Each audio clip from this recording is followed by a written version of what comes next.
kasih Pak Bulus dan Bu Siti. Selamat siang, saudara-saudara dikasih Tuhan.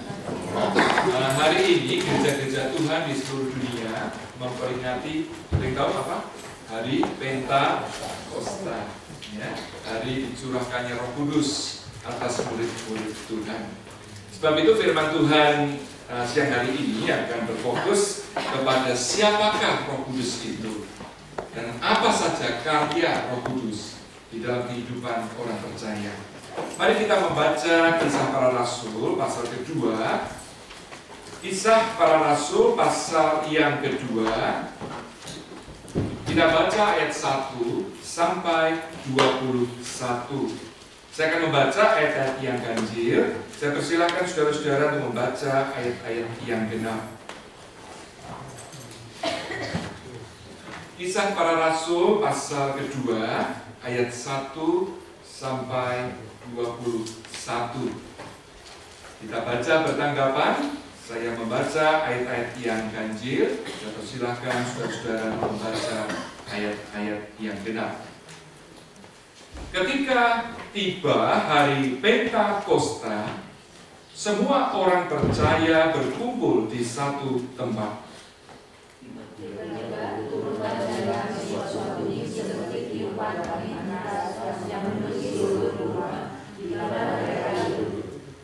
Dan tampaklah kepada mereka lidah-lidah seperti nyala api yang bertebaran, dan hingga pada mereka masing-masing. Maka berdoa mereka di Roh Kudus, lalu mereka mulai kata-kata dalam bahasa lain, seperti yang diberitahu oleh Roh itu kepada mereka. Waktu itu di Yerusalem diam orang-orang Yahudi yang saleh dari segala bangsa di bawah kolong langit.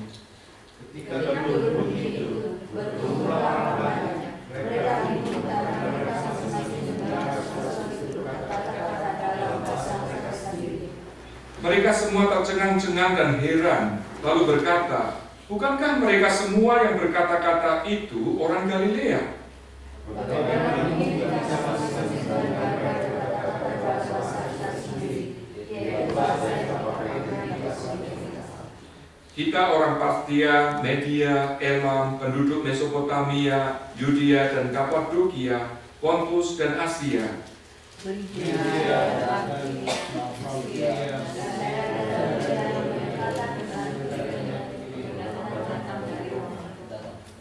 Baik orang Yahudi maupun penganut agama Yahudi, orang Kreta dan orang Arab. Kita mendengar mereka berkata-kata dalam bahasa kita sendiri tentang perbuatan-perbuatan besar yang dilakukan Allah. Mereka semuanya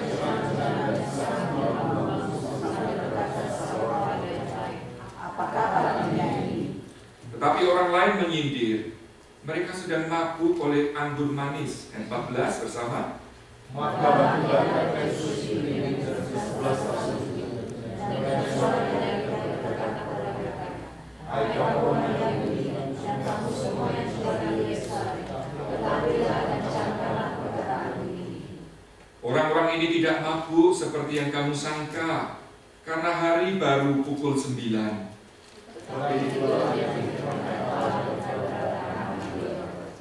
Akan terjadi pada hari-hari terakhir. Demikianlah firman Allah, bahwa aku akan mencurahkan rohku ke atas semua manusia.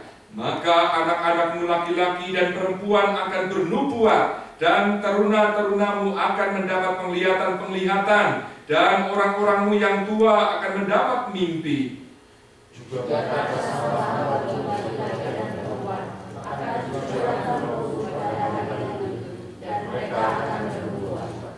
dan aku akan mengadakan mujizat-mujizat di atas, di langit, dan tanda-tanda di bawah, di bumi, darah dan api dan gumpalan-gumpalan asap.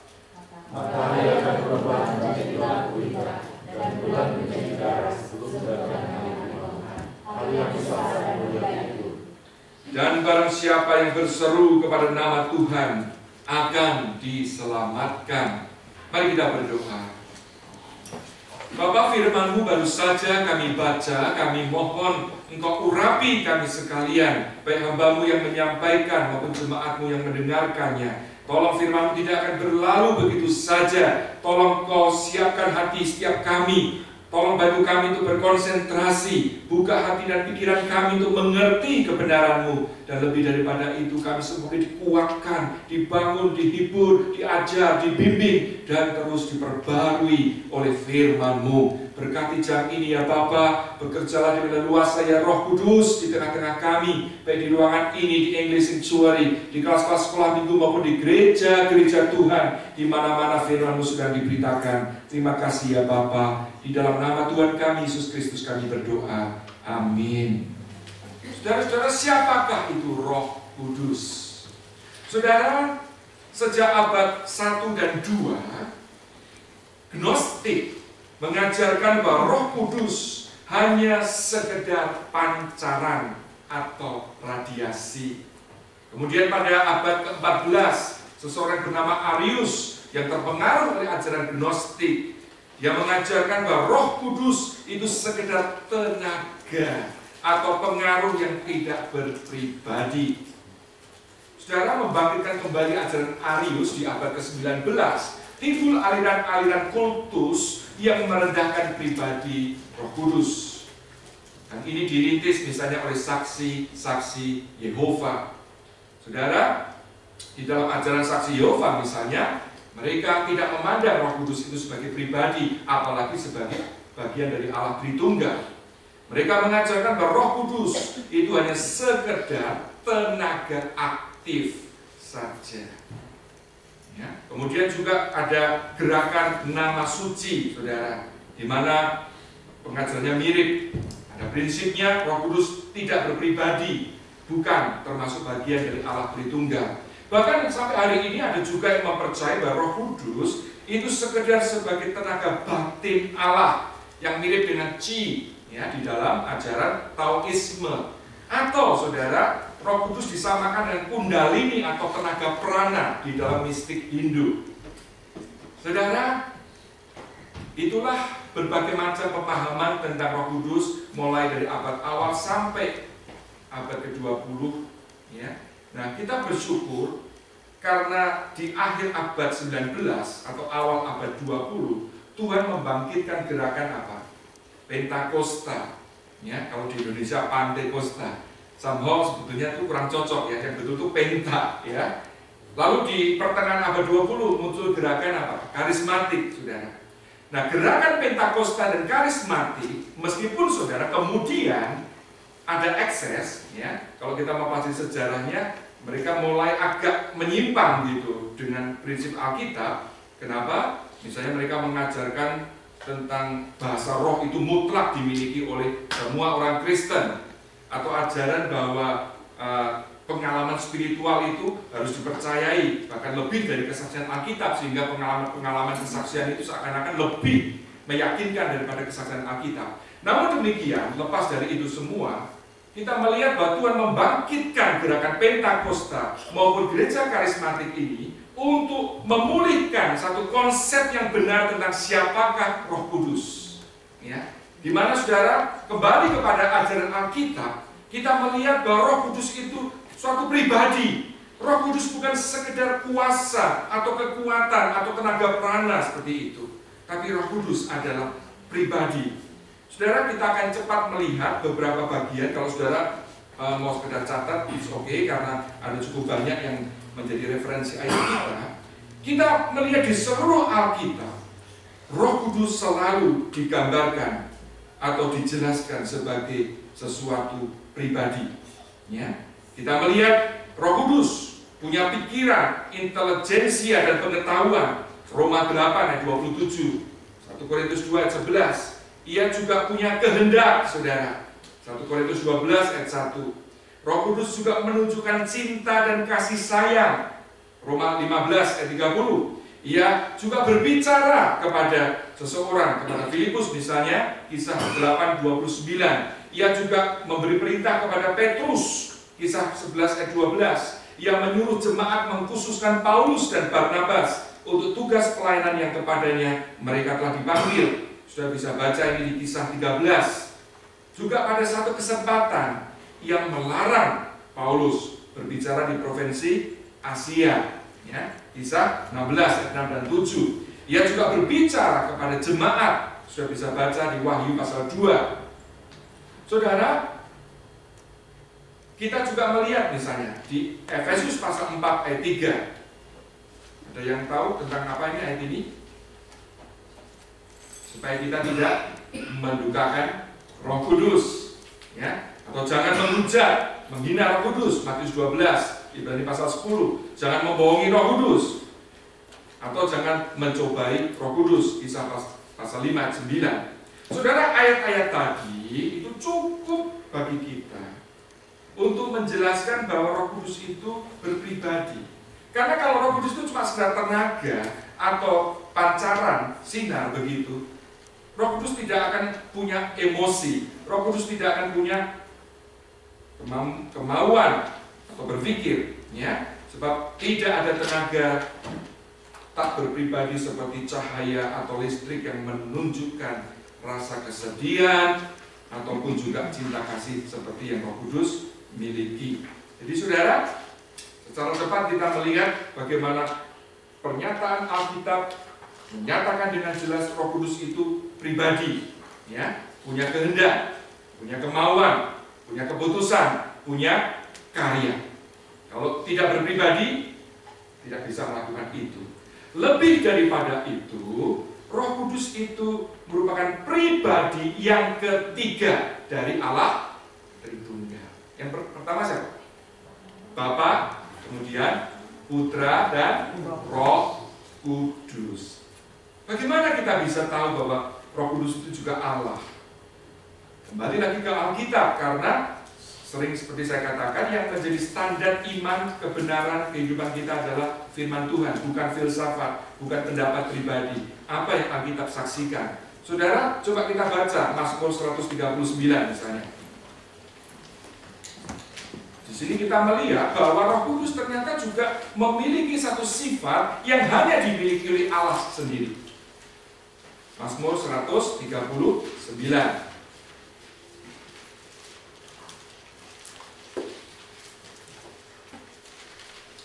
Saya hari ini agak cepat karena waktu kita terbatas, saudara.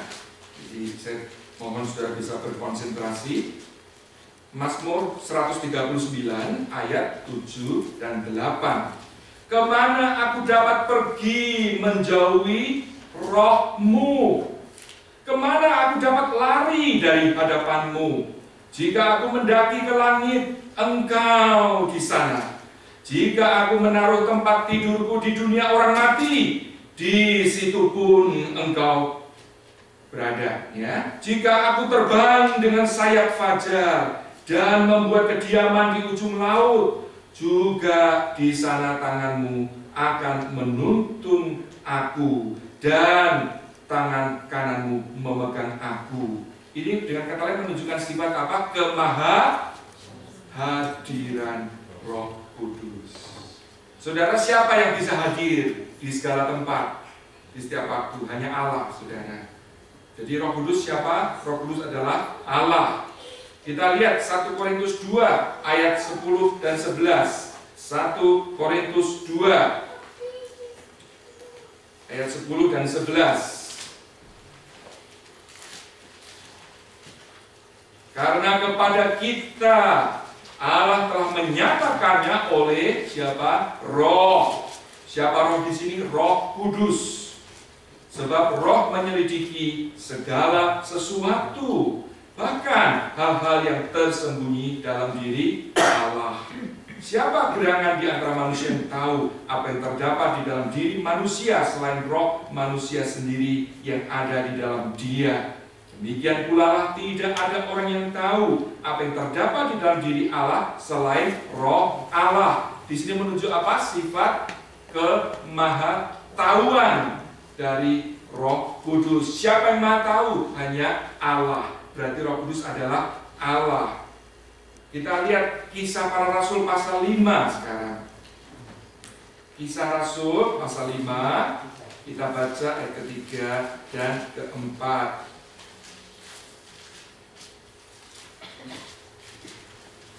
Kisah Para Rasul pasal ke-5 ayat ketiga dan keempat. Tetapi Petrus berkata, Ananias, mengapa hatimu dikuasai iblis sehingga engkau mendustai siapa, saudara? Roh Kudus. Perhatikan ayat ketiga disebut mendustai Roh Kudus dan menahan sebagian dari hasil penjualan tanah itu. Selama tanah itu tidak dijual, bukankah itu tetap kepunyaanmu? Dan setelah dijual, bukankah hasilnya itu tetap di dalam kuasamu? Mengapa engkau merencanakan perbuatan itu dalam hatimu? Engkau bukan mendustai manusia, tetapi mendustai siapa, saudara? Allah. Kalau di ayat ketiga dikatakan mendustai Roh Kudus, di ayat keempat mendustai Allah. Jadi Roh Kudus adalah Allah. Jelas? Jadi Roh Kudus adalah pribadi dari Allah Tritunggal.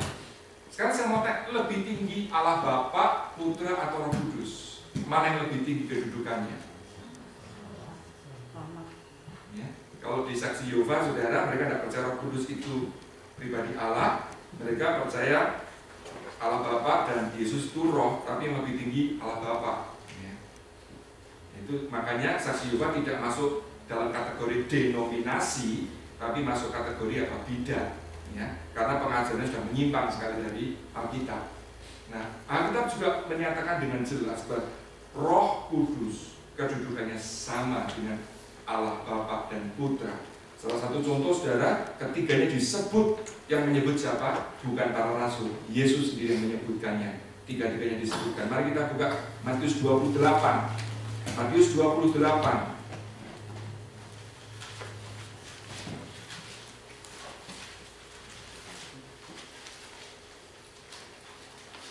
Matius 28, nanti kita akan baca ayat 18-nya, tapi kita langsung saja untuk yang saat ini ke ayat 19.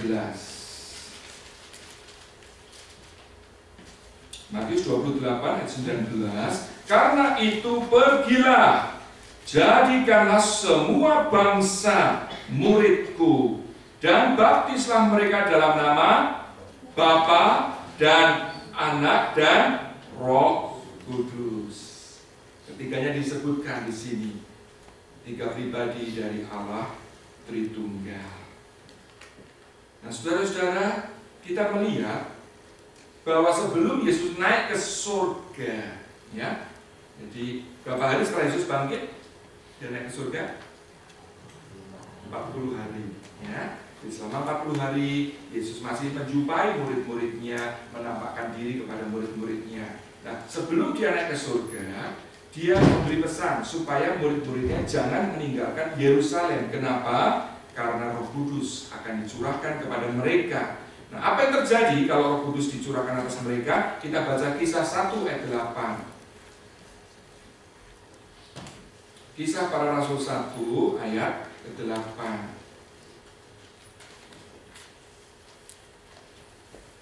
Sudah ketemu?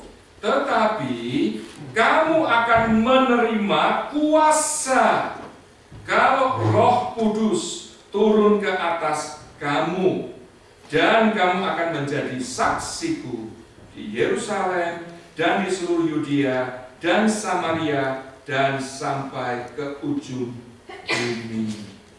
Saudara, Yesus berpesan, kamu tunggu di Yerusalem, ya. Tuhan tahu murid-murid tidak mungkin sanggup untuk menjadi saksi-saksi Kristus tanpa kuasa Roh Kudus. Saudara, apa yang terjadi saat mereka tahu Yesus bangkit? Memang saudara, nampak sekali bagaimana murid-murid bersuka cita.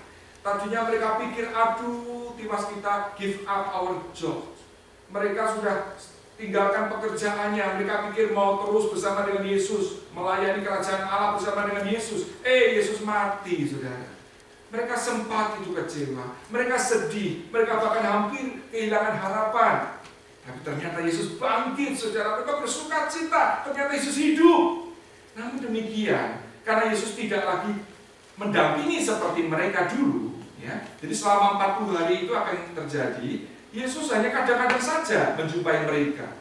Saudara, kita manusia itu punya satu kerinduan atau punya kecenderungan kalau kita tidak melihat, kalau kita tidak langsung mendengar, itu kurang mantap, begitu kan ya. Yesus tadinya sebelum dia mati kan selalu dengan murid-muridnya. Tapi setelah Yesus bangkit, mereka ngerti Yesus bangkit, saudara. Tapi kan mereka tidak lagi bisa melihat seperti sebelumnya.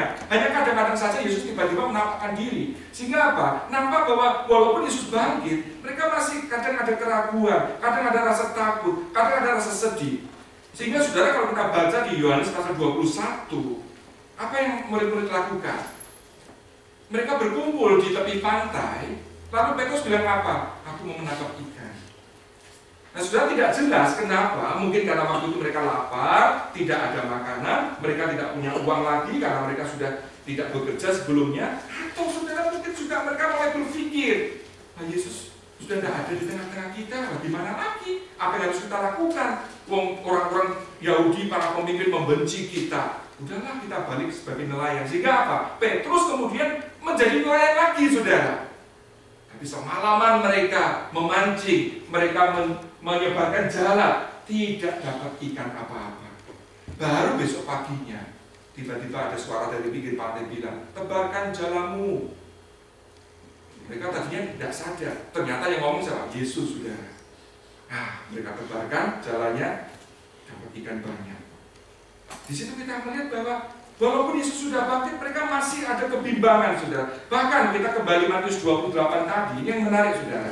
Matius 28, kita baca mulai ayat 16-17. Sebelum Yesus memberi perintah kepada mereka untuk pergi memberitakan Injil, menjadikan semua bangsa muridnya. Ini backgroundnya, saudara, kalau saudara mau tahu, Matius 28 ayat 16. Sudah ketemu? Ya, Matius 28 ayat 16. Dan ke-11 murid itu berangkat ke Galilea, ke bukit yang telah ditunjukkan Yesus kepada mereka. Ya, ini sebelum Yesus naik ke surga.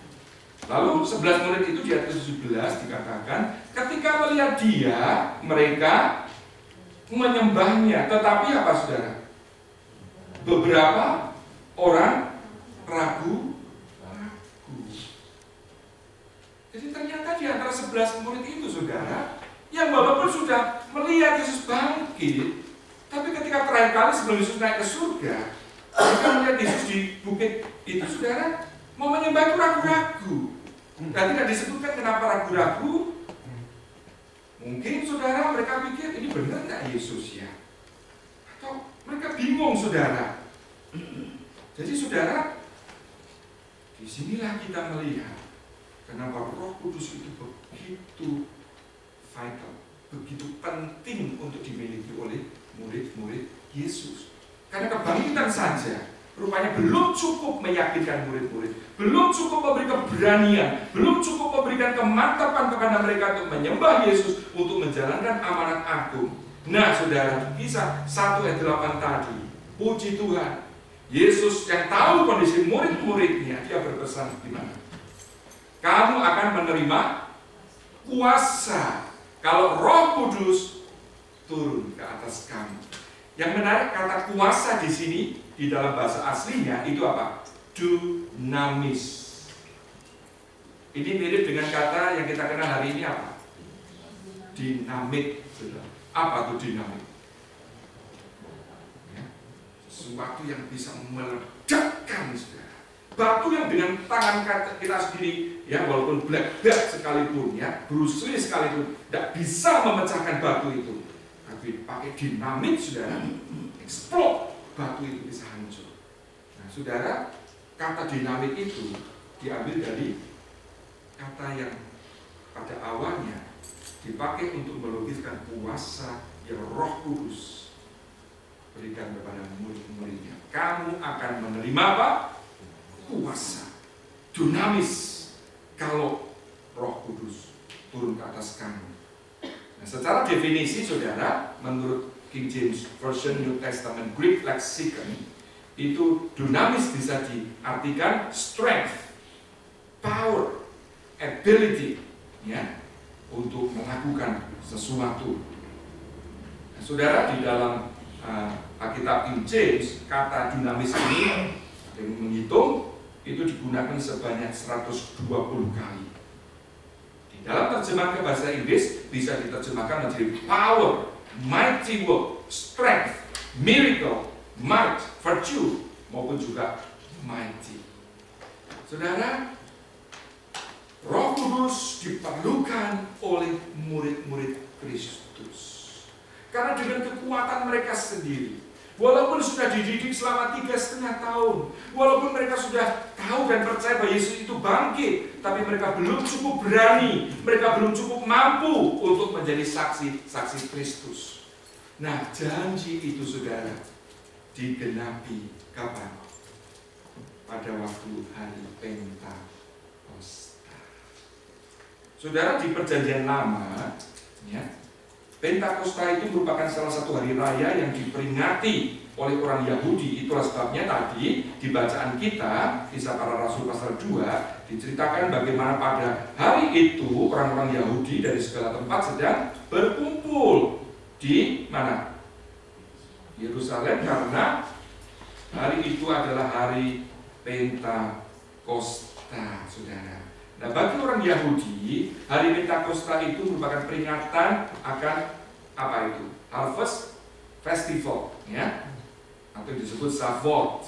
Di mana, saudara, di dalam peringatan itu mereka mengingat turunnya 10 hukum Taurat yang Allah berikan di mana? Di Mount Sinai. Itu kapan terjadi? Yaitu 50 hari setelah Exodus. Jadi 50 hari setelah mereka meninggalkan Mesir, Tuhan memberikan 10 hukum Taurat kepada umatnya di Gunung Sinai. Itulah sebabnya hari Pentakosta diperingati oleh orang-orang Yahudi. Bahkan yang tinggal di luar Yerusalem pun mereka datang untuk memperingati itu. Dan bukan kebetulan, saudara, kalau pada hari Pentakosta itu juga Roh Kudus dicurahkan. Saya tidak perlu menjelaskan secara detail karena di sini sudah cukup jelas dan saudara sudah sering membaca bagian ini. Namun, saudara, yang kita lihat di sini bagaimana disebutkan tadi di ayat ke-8, di ayat ke-17, bahwa pencurahan Roh Kudus dari Pentakosta itu merupakan apa? Penggenapan dari apa yang Nabi Yoel nubuatkan, saudara. Saudara, di PL Roh Kudus sudah bekerja belum? Sudah belum Roh Kudus bekerja di PL? Sudah. Roh Kudus sudah berkarya, kan ya? Sudah. Roh Kudus diberikan kepada umat Tuhan? Semua umat Tuhan ya? Tidak, saudara. Ya, Roh Kudus itu hanya dicurahkan kepada siapa? Nabi, ya, untuk menubuatkan sesuatu. Lalu juga kepada raja. Juga Alkitab mencatat bagaimana orang-orang yang merancang itu membangun Bait Allah diberi urapan Roh Kudus tertentu supaya mereka dimampukan untuk membangun itu. Tapi setelah mereka selesai, bagaimana? Roh Kudusnya meninggalkan mereka. Jadi Roh Kudus itu dicurahkan kepada orang-orang di PL, kepada orang-orang tertentu saja, dan itu pun sifatnya apa? Temporary. Begitu selesai tugas, Roh Kudus meninggalkan orang itu. Atau, saudara, dalam kasus apa? Orang itu berbuat dosa, Roh Kudus meninggalkan.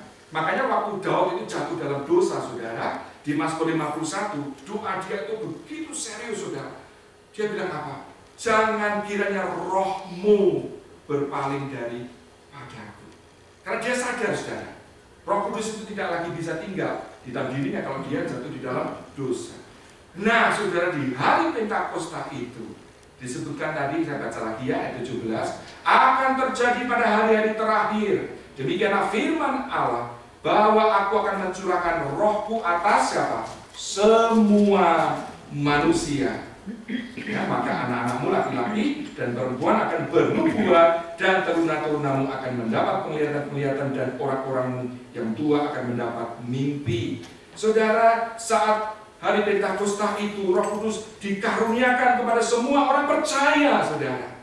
Tidak lagi hanya orang-orang tertentu. Dan Roh Kudus setelah dikaruniakan itu kepada orang percaya, dia akan tinggal untuk selamanya. Kita nanti akan lihat ayatnya.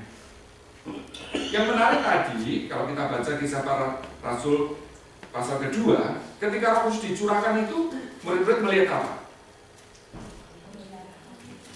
Seperti lidah, ya, yang berbentuk nyala api.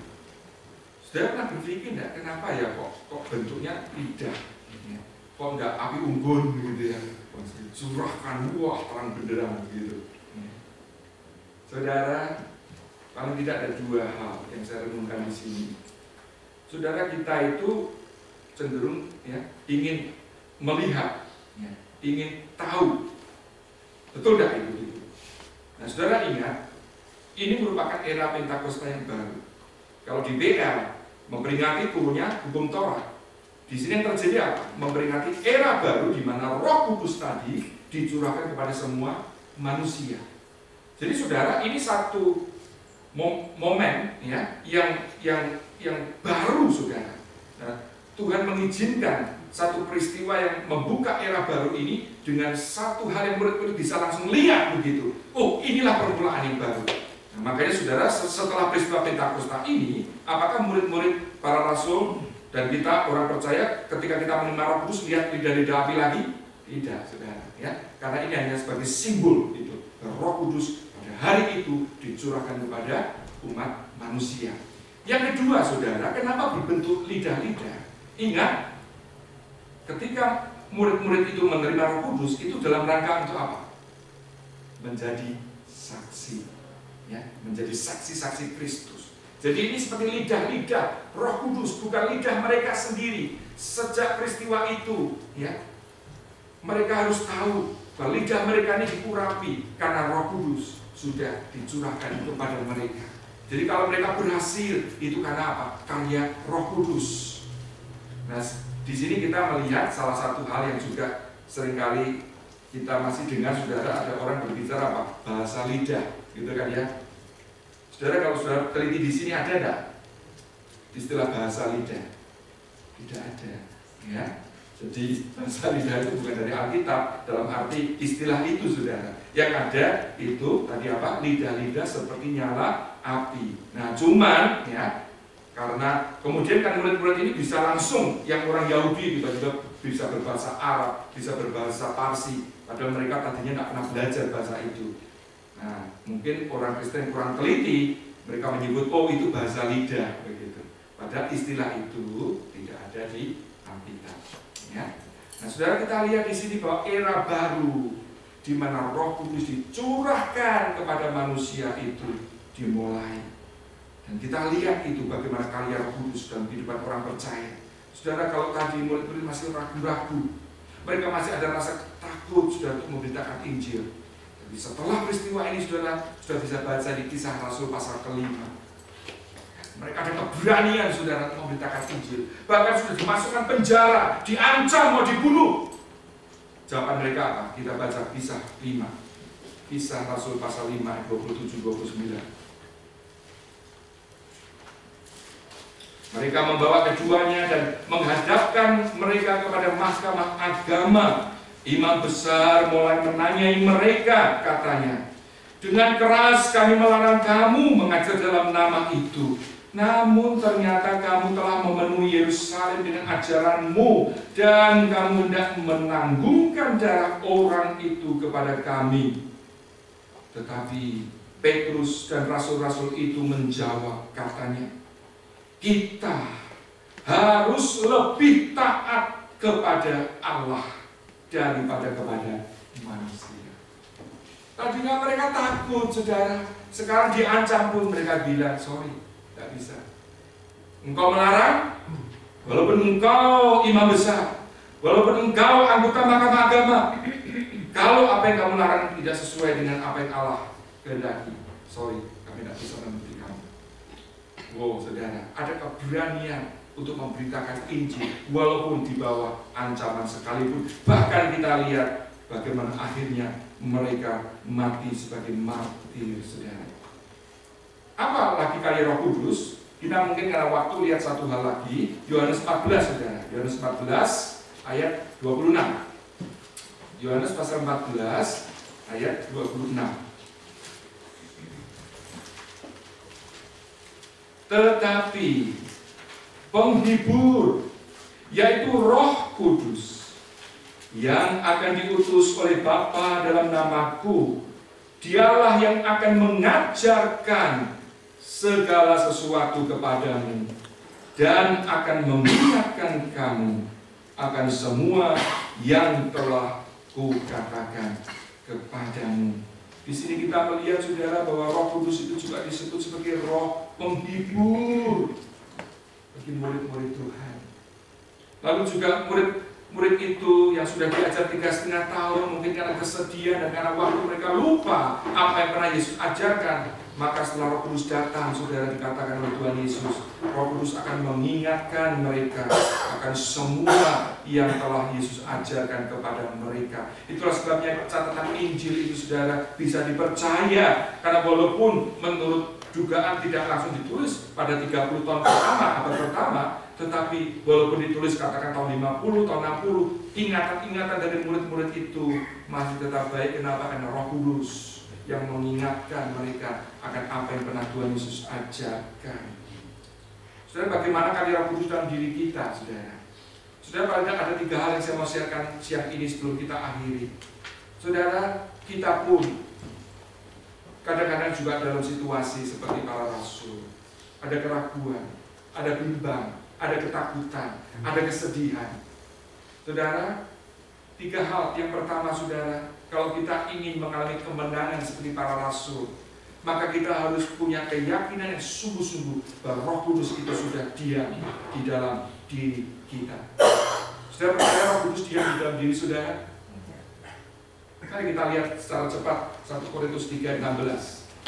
1 Korintus 3 ayat 16. Tidak tahukah kamu bahwa kamu adalah bait Allah, dan bahwa Roh Kudus atau Roh Allah, apa saudara, diam di dalam kamu? Ya, Paulus bertanya, kamu harus tahu Roh Allah, Roh Kudus itu diam di dalam kamu. Lalu pasal 6 ayat 19, 1 Korintus 6 ayat 19. Atau tidak tahukah kamu bahwa tubuhmu adalah bait Roh Kudus yang diam di dalam kamu, Roh Kudus yang kamu peroleh dari Allah, dan bahwa kamu bukan milik kamu sendiri. Jadi kita harus tahu, kita harus percaya bahwa Roh Kudus itu diam di dalam diri kita. Sejak kapan? Sejak kita percaya kepada Tuhan Yesus. Saat kita invite Jesus in our heart. Tuhan Yesus, aku mengakui dosaku, aku mohon ampun kepadamu, dan aku mau menerima Engkau sebagai Tuhan dan Juru Selamatku. Saat itu juga Roh Kudus dikaruniakan kepada kita. Untuk berapa lama, saudara? Puji Tuhan, tidak seperti di PL, saudara, di mana Roh Kudus datang dan pergi. Roh Kudus sejak dikaruniakan waktu kita percaya akan tinggal, bahkan bukan cuma tinggal, dia menjadi materai, saudara, bagi kita sampai kita memperoleh semua janji Tuhan itu. Ayatnya dari mana? Efesus 1. Ini saudara tahu, ini bukan pengajaran saya, tetapi apa yang firman Tuhan ajarkan. Efesus 1 ini penting sekali untuk saudara highlight. Efesus 1 ayat 13, 14. Efesus 1 ayat 13, 14. Di dalam Dia, siapa nih Dia? Tuhan Yesus. Kamu juga, jadi bukan cuma Paulus sebagai rasul, tapi semua orang percaya, termasuk kita yang hidup hari ini. Apa yang terjadi? Karena kamu telah mendengar firman kebenaran, yaitu Injil keselamatanmu. Di dalam Dia kamu juga, ketika kamu percaya, apa saudara? Dimeteraikan dengan Roh Kudus yang dijanjikannya itu. Sudah tahu meterai itu apa? Mengesahkan. Ini milikku. Saat kita percaya kepada Tuhan Yesus, kita dimeteraikan bukan oleh perangko 10.000 atau perangko yang khusus, tapi dimeteraikan oleh Roh Kudus sendiri. Dilanjutkan di ayat ke-14, dan Roh Kudus itu adalah apa? Jaminan, guarantee, ya, bagian kita sampai kita memperoleh seluruhnya, yaitu penebusan yang menjadikan kita apa? Milik Allah untuk memuji kemuliaannya. Jadi saudara, jangan mau dibohongi oleh musuh kita. Apalagi waktu saat saudara, saudara gagal, ya. baru saja gagal, berbuat dosa, saudara. Lalu iblis mulai membisikkan, sudahlah, kamu berdosa begitu, kamu tidak layak. Saudara, memang ya kita harus minta ampun, tapi jangan mau dibohongi seakan-akan Roh Kudus meninggalkan kita. Tidak. Ya, kita bangkit kembali. Kita mohon ampun kalau kita sudah tidak mengikuti pimpinannya. Saudara, kita punya Roh Kudus itu berarti apa? Kita tidak sendirian di dalam menjalani hidup ini. Bahkan dikatakan 1 Yohanes 4 ayat 4, roh yang ada di dalam kamu lebih besar daripada semua roh yang ada di dunia ini. Sudah takut ketemu setan? Ada yang takut untuk ketemu setan? Bukan setan ya, kalau tan itu bukan tantan itu ya. Setan beneran ini ya. Saudara, seharusnya setan yang takut ketemu kita. Kenapa? Karena ada Roh Kudus di dalam diri kita. Saudara, kalau toh mungkin waktu di Indonesia di sini sama ya, cara kerja iblis itu lain, saudara. Iblis itu pinter ya, kalau di negara-negara maju seperti ini orang nggak percaya lagi, tidak mau menampakkan diri dalam bentuk setan begitu. Tapi di Indonesia, saudara, masih banyak kasus seperti itu. Seandainya saudara ke Indonesia atau ke daerah-daerah Irian Jaya dan sebagainya, sudah ketemu setan, jangan takut. Yang harus kita lakukan apa? Ditangkis dalam nama Tuhan Yesus. Ya, setannya juga akan takut. Disebutkan tadi Roh Kudus sebagai apa? Roh penghibur, saudara. Wow. Jadi kita itu punya wonderful counselor. Ada saat memang dalam hidup kita yang kita sedih, saudara. Apalagi saat kita kehilangan orang yang kita kasihi, seperti saudari Lina ya, yang awal bulan Mei kehilangan mami tercinta. Ya. Ada saat-saat dimana kita takut, ada saat-saat dimana kita itu, begitu down, saudara.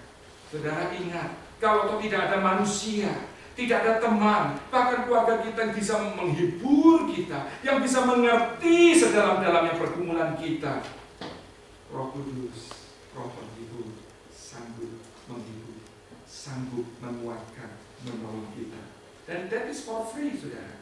Kalau saudara ke konselor bayar per jam bisa $100, ya. Tapi kalau sama Roh Kudus, saudara, tinggal datang, curahkan isi hatimu kepada Dia. Bahkan saudara, Roma 8 indah sekali.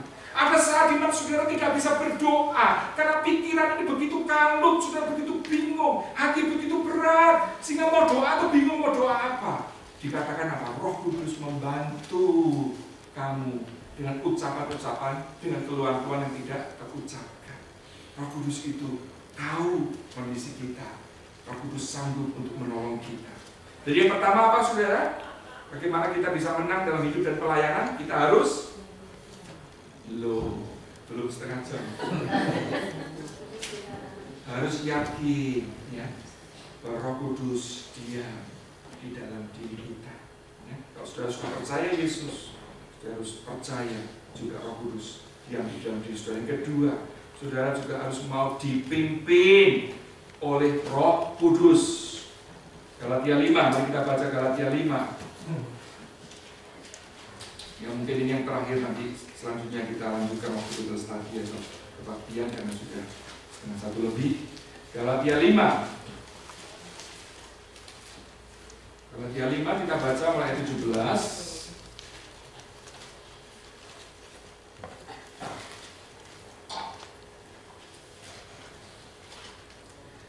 Sebab keinginan daging berlawanan dengan keinginan roh, dan keinginan roh berlawanan dengan keinginan daging, karena keduanya bertentangan, sehingga kamu setiap kali tidak melakukan apa yang kamu kehendaki. Akan tetapi, ini indah sekali, saudara, jikalau kamu apa? Memberi dirimu dipimpin oleh roh, maka kamu tidak hidup di bawah hukum Taurat. Saudara, Roh Kudus sudah tinggal di dalam diri kita, right? Ya. Lalu bagaimana cara kerja Roh Kudus? Saudara, Roh Kudus tidak memperlakukan kita seperti anak kecil. Kalau kita masih punya anak kecil, ya, cara parenting kita apa? Top down, ya. Kamu harus sikat gigi, kamu harus cuci kaki, kamu harus mandi. Itu waktu anak kita masih kecil. Tapi kalau anak kita sudah 17 tahun, masa kita masih begitu, ya? Kan lain gitu, ya. Kita menghargai anak kita sudah makin besar, sudah tahu, lebih ngerti, lebih bisa bertanggung jawab. kita menghargai apa? Free will anak kita, begitu ya. Nah, di sini kita lihat Roh Kudus tidak mau memaksakan. Minggu lalu kita sudah belajar Wahyu 3:20, Yesus juga tidak mau memaksa mendobrak pintu hati kita, dia diundang atau tidak diundang, pokok masuk, tidak kan? Minggu lalu kita sudah belajar itu. Roh Kudus juga, di sini katanya indah sekali. Jikalau kamu memberi dirimu apa? Dipimpin oleh Roh. Jadi Roh Kudus mengundang, mau tidak tak pimpin, mau tidak tak kuasa hidupmu. Nah, kalau kita bersedia dipimpin, apa yang terjadi? Buah Roh, saudara. Ayat ke-22, ini hasilnya, tetapi buah Roh ialah kasih, sukacita, damai sejahtera, kesabaran, kemurahan, kebaikan, kesetiaan, kelemah lembutan, penguasaan diri. Tidak ada hukum yang menentang hal-hal itu. Saudara, yang kedua yang harus kita lakukan adalah kita bersedia untuk dipimpin Roh Kudus. Sehingga apa? Roh Kudus dengan leluasa bekerja di dalam diri kita. Kenapa ada orang Kristen sudah 20 tahun, 30 tahun menjadi orang Kristen, tetap hidupnya tidak berubah. Karakternya masih selfish, masih cinta uang lebih dari cinta Tuhan, masih malas, bahkan ke gereja pun masih malas. Kenapa itu? Karena tidak mempersilakan Roh Kudus, saudara, untuk bekerja dalam dirinya. Ya, sehingga ya tetap begitu saja, saudara. Tapi saat kita memberi diri kita dipimpin oleh Roh Kudus, Roh Kudus bekerja dengan leluasa, memperbarui sifat-sifat kita yang tidak baik, memberi kita semangat yang baru, memberi kita kerajinan, memberi kita kerinduan, kerelaan untuk mempersembahkan diri kita bagi Tuhan.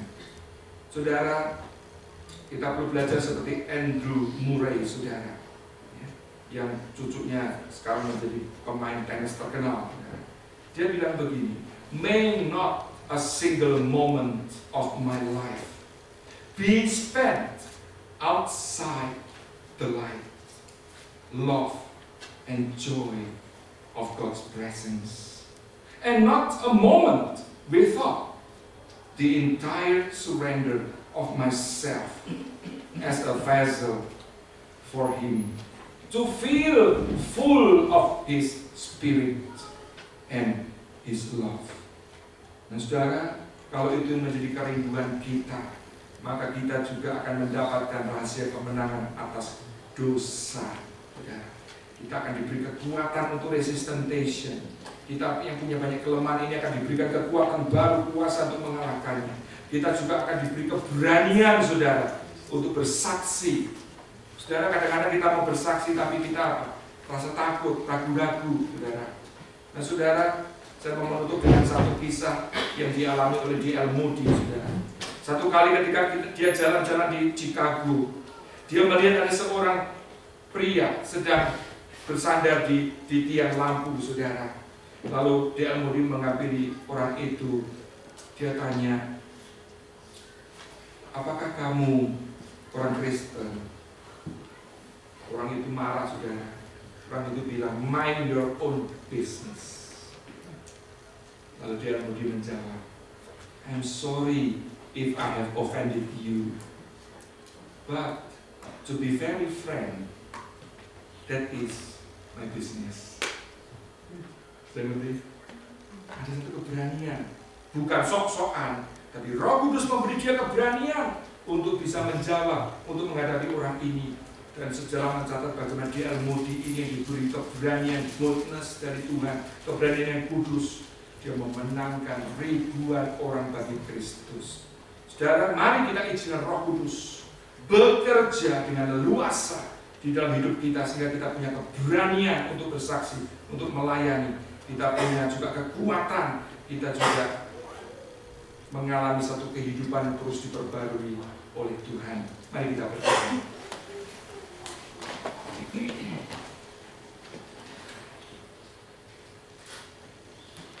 Terima kasih ya Roh Kudus, kalau Engkau berkenan diam di dalam diri kami. Ampuni kalau kadang kami mendukakan hati-Mu karena ketidaktaatan kami, karena kadang kami masih lebih suka mengikuti kata hati kami sendiri. atau kami lebih mencintai dunia daripada Engkau dan firman-Mu. Ya Roh Kudus, bekerjalah dengan leluasa dalam kehidupan kami secara pribadi, atas keluarga kami maupun atas gereja-Mu di tempat ini. Biarlah kuasa-Mu boleh Kau nyatakan, kemuliaan-Mu boleh Engkau tunjukkan, dan makin banyak orang yang datang kepada Kristus melalui kesaksian hidup kami yang terus diperbarui oleh Roh Kudus. Terima kasih ya Bapa, Hamba-Mu sudah selesai berbicara. Biarlah Roh Kudus sendiri yang terus berkata-kata di hati kami semua, karena Engkau tahu pergumulan dan situasi hidup kami masing-masing. Terima kasih ya Tuhan. Kami juga berdoa untuk kelanjutan pembicaraan dengan FCC ya Bapa, yang siang ini akan kami adakan lagi. Jadilah kehendak-Mu di mana dan kapan kami akan pindah, karena kami adalah gereja-Mu, milik-Mu yang Kau kasihi. Terima kasih Bapa, mohon pimpinan-Mu atas minggu-minggu selanjutnya. Mohon Tuhan beserta dengan kami, baik ketika di rumah, di perjalanan, di tempat kami bekerja, maupun dimanapun kami berada. Baik ketika kami bekerja, melayani, maupun dalam kegiatan-kegiatan lainnya. Pakai kami untuk menjadi alat kemuliaan-Mu dan saluran berkat-Mu ya Bapa. Terima kasih, dalam nama Tuhan Yesus kami berdoa. Amin. Mari kita berdiri, kita nyanyikan doa.